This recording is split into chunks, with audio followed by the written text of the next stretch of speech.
আসসালামু আলাইকুম।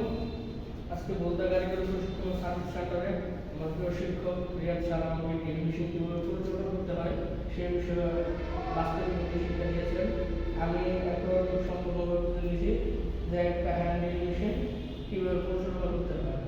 এখন রিয়াদ স্যার আমাকে একটা কাজ দিয়েছেন যে একটা ইনডোরের যে সাকশন নিঃশ্বাস এবং ডেড লাইন থাকে ওইটা কীভাবে একটা দেওয়াল সমগ্র বের করবো। এখন আমি স্যারকে প্র্যাকটিক্যালি একটা ইটের মাধ্যমে এই জিনিসটা করার জন্য চেষ্টা করতেছি, স্যারকে বোঝানোর জন্য আর কি। কোনটার কি নাম? কোনটার কি নাম? যে এটা এটা হচ্ছে যে ড্রিল বিট, আর এটা হচ্ছে হ্যান্ড ড্রিল মেশিন, আর হচ্ছে